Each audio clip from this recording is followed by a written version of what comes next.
যদি জিজ্ঞেস করা হয় চট্টগ্রামের সবথেকে ভয়ঙ্কর সুন্দর ঝর্ণা কোনটি, আমি নির্দ্বিধায় এই ঝর্ণাটিকে সাজেস্ট করব।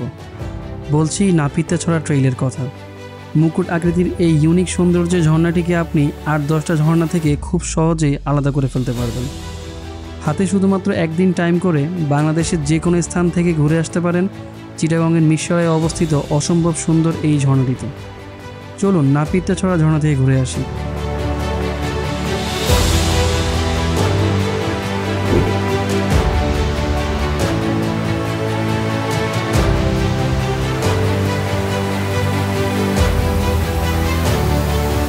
কি ভাইয়া, তোমার কি হয়েছে? কেন? অনেক খারাপ পাহাড়, এত খারাপ পাহাড় ওঠা আসলে কষ্টসাধ্য। হ্যাঁ, কষ্টসাধ্য।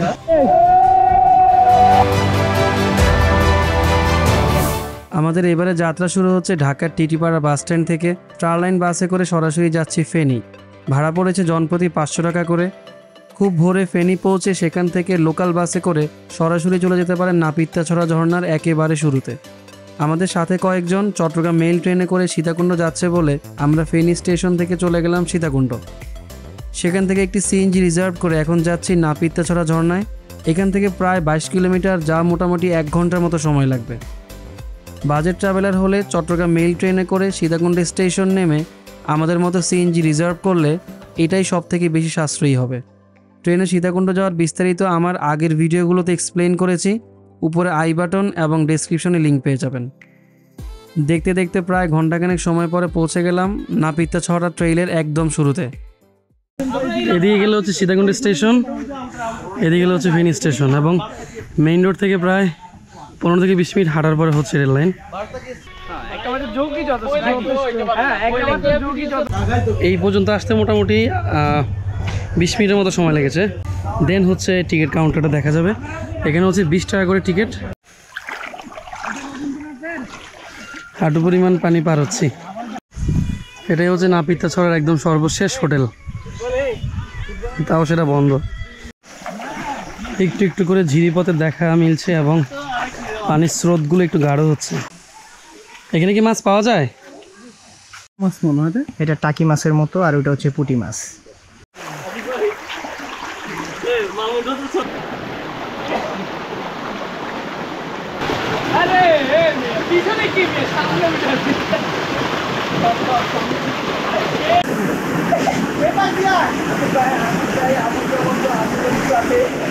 চলো, আর আপনি নিচে নামেন নিয়ে।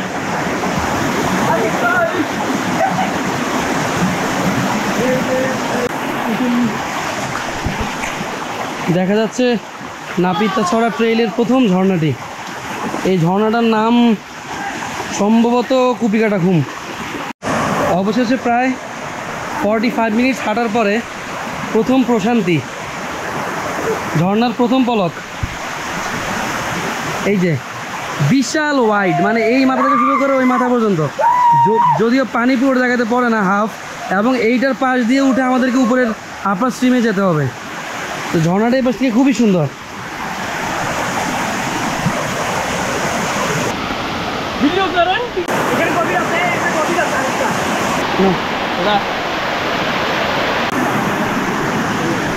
এটাই হচ্ছে সেই ভয়ঙ্কর কুপিকাটা ঘুম, যেখানে আসলে কয়েকজন লাফ দিয়ে প্রাণ হারিয়েছে। যে এইখানে একটা কশন সাইনবোর্ড দেওয়া আছে, এই কূপটিতে খাত রয়েছে, দয়া করে কেউ লাফ দিবেন না, অনেক বিপজ্জনক। এবং ওই পাশ থেকে দেখা যাচ্ছে পানির স্রোত, পানির ঢল অনেক জোরে নামছে। ওইখান থেকেই মূলত সামনের কুপিকাটা ঝর্ণার সৃষ্টি।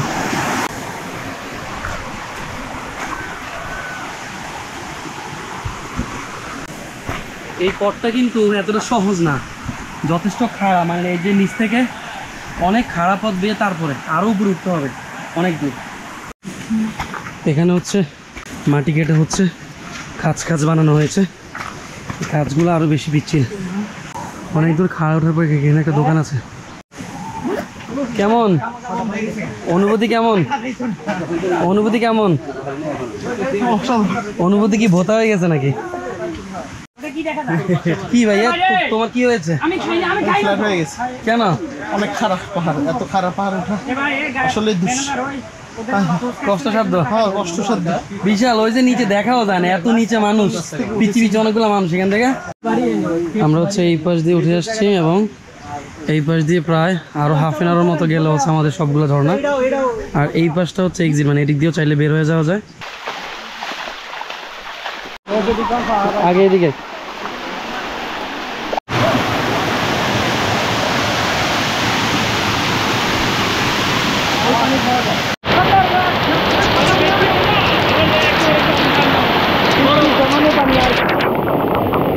এইটাই হচ্ছে মেইন নাপিতছড়া ঝর্ণা। উপর থেকে প্রায় 1 2 3 4 5 5টা 6টা লেয়ার একসাথে পড়ে মাঝখানে মুকুটের মতো একটা জায়গা, এবং সেখান থেকে হোয়াইট এদিকে একটা, মাঝখানে চিকন একটা, এই পাশে হোয়াইট একটা। মানে আসলেই আল্লাহর সৃষ্টিটা অসাধারণ, এবং প্রকৃতির কাছে সবুজের মাঝে এত সুন্দর একটি ঝর্ণা দেখতে পেয়ে আসলে মন প্রাণ ভরে যায়।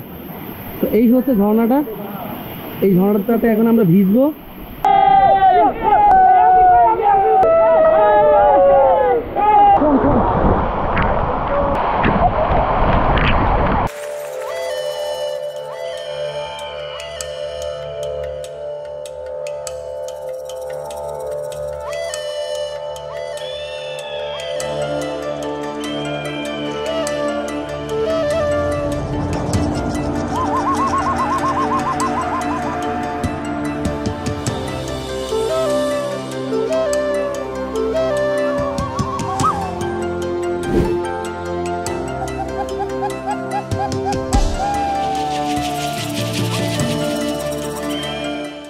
আমার নাম হচ্ছে নিজাম। আচ্ছা আচ্ছা। আসলে এখানে প্রকৃতি অনেক সুন্দর, আপনার প্রকৃতি ভালোবাসেন ঠিক আছে, তবে এখানে এই পর্যন্ত অনেক লোক মারা গেছে শুধু পাকনামির কারণে। আচ্ছা আচ্ছা। আসলে আপনি যখন পাহাড়ে আসবেন আসতে হবে আপনার হুঁশে, দোষে না। এখানে এই 6 জন নাই 100 জন মারা গেছে। আচ্ছা আচ্ছা। আর এখানে 8 জন লোক মারা গেছে, 6 জন শুধু পাকনামির কারণে।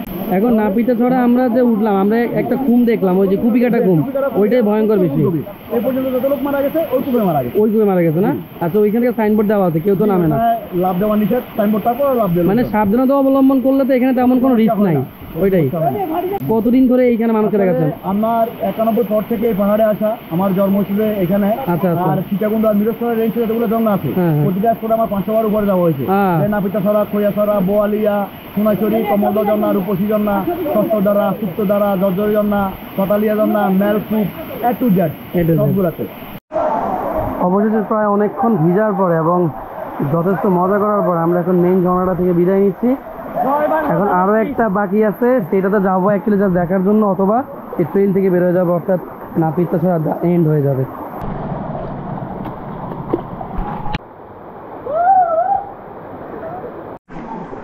অনেকটা কাছাকাছি চলে আসলাম পরবর্তী ঝর্ণা ট্রেইলের। হয়তো আর 5 থেকে 10 মিনিট সময় লাগতে পারে। ঝিরি ক্রমান্বয়ে অনেক বেশি গাঢ় হচ্ছে, মানে ঝিরির শব্দটা তীব্র হচ্ছে। ঝর্ণা একটু উকি দিচ্ছে, অবশেষে কাঙ্ক্ষিত ঝর্ণার কাছে।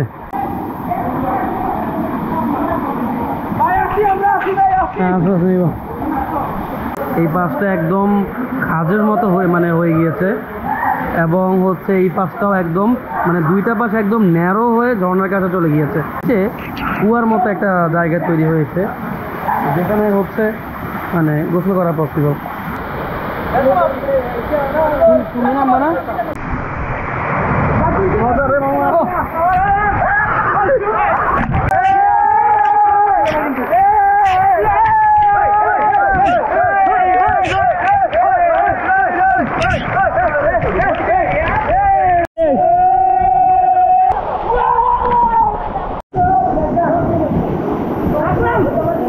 এটা অনেকটা একটা পুলের মতো পানি পড়ে, এটা একটা খুমের মতো তৈরি হয়ে গিয়েছে। আমরা এখানে পুলের মতো এখানে নামতে পারি এবং ঘুরতে পারি।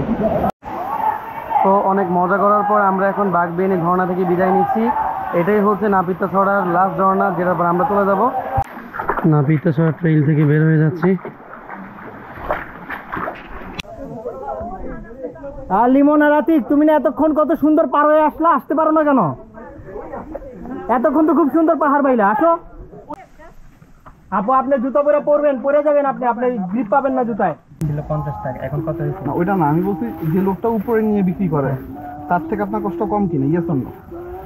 কষ্ট কম হয় ঠিক আছে। হ্যাঁ, তো তাইলে আমি সেই কথাই বলছি, সে যদি 10 টাকায় দিতে পারে তো আপনার 5 টাকা দেওয়া উচিত। তাও তার ইয়াতে যুক্তিটা আমার লেবুর এটা। পরিমাণ বেশি ছিল, আপনারা এইখানে শুধু চিনির ফ্লেভারটা পাইছি, মানে লেবু পাইনি honestly speaking. So quality improve করেন, আমরা 10 টাকায়